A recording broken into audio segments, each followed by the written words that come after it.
টমেটোগুলো সব নষ্ট হয়ে যাচ্ছে, তাই আজকে দুপুরে রান্না না করে টমেটো ভর্তা দিয়ে কিভাবে 1 প্লেট ভাত উঠালাম।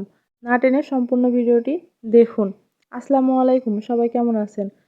চলে আসলাম নতুন একটি ব্লগ ভিডিও নিয়ে, টমেটো ভর্তা।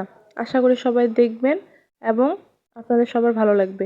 প্রথমে আমরা টমেটো ভর্তা করার জন্য এখানে 3টি টমেটো ভালোভাবে ধুয়ে নিয়েছি। তারপর এগুলোকে আমি কেটে নিব, একটু বড় বড় করেই কাটবো, কারণ এটিকে তো আমরা ভেজে নিব। এই জন্য আমরা বড় বড় করে এখানে কেটে নিয়েছি।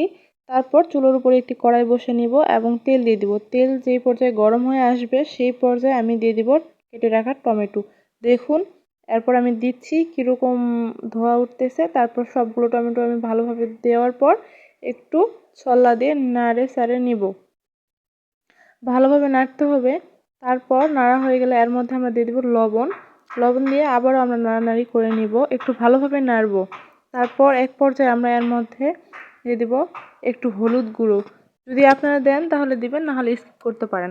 তারপর এটিকে আমরা ঢাকনা দিয়ে ঢেকে দিব এবং 2 থেকে 5 মিনিট পর আসার পর আমরা দেখতে পাচ্ছি এগুলো কেমন নরম হয়ে গেছে। একটু নাড়ানাড়ি করে আবারও ঢেকে দিব। আবার 2 মিনিট পর আসলাম, আসার পর দেখতেছি কীরকম। এখন আপনারা দেখতে পাচ্ছেন এগুলো কত নরম হয়ে এসেছে, একটু মিলিয়ে যাচ্ছে। এখন আমরা এগুলোকে একটি বাটিতে তুলে নিব। তুলে নেওয়ার পর আবার আমরা কড়াইয়ের মধ্যে নিয়ে নিব সামান্য তেল দিয়ে মরিচ এবং পেঁয়াজ কুচি দিয়ে এগুলোকে ভালোভাবে ভেজে নেব। ভেজা হয়ে গেলে তারপর এর মধ্যে আমরা দিয়ে দিব লবণ। লবণ দিয়ে শুকনো মরিচ এবং পেঁয়াজকে ভালোভাবে মাখিয়ে নিব, একটু ভালোভাবে চটকে নিব যাতে মরিচ থেকে সব ঝাল বের হয়। মাখার পর এর মধ্যে আমরা দিয়ে দিব একটু কাঁচামরিচ কুচি, তাহলে একটু গন্ধটা সুন্দর হবে এই জন্য। তারপর এটি দিয়েও আমরা ভালোভাবে মেখে নিব। এক পর্যায়ে মাখা হয়ে গেলে আগে থেকে বাটিতে তুলে রাখা সেই টমেটো নিয়ে তার মধ্যে ঝালগুলা আমরা দিয়ে দিব, দিয়ে আবার এগুলোকে আমরা ভালোভাবে মাখবো।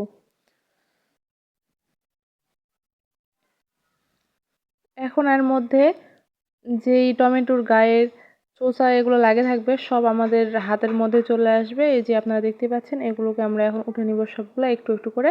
তারপর দেখবেন কোনো কিছুই থাকবে না। এভাবে ভালোভাবে মাখার পর আপনারা দেখতেই পাচ্ছেন যে কীরকম হয়েছে। মাখামাখি করা হয়ে গেলে আমরা এখন নিয়ে নিব 1 প্লেট ভাত। দেখুন কেমন হয়েছে।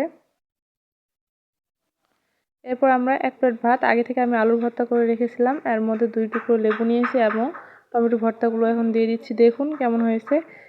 আপনাদের একটু বাহির থেকে দেখাই, কারণ এখানে অন্ধকার আসতেছে। এই যে দেখুন, বাহির থেকে দেখালাম কেমন লাগতেছে। অবশ্যই আমাকে সবাই কমেন্ট করে জানাবেন। আল্লাহ।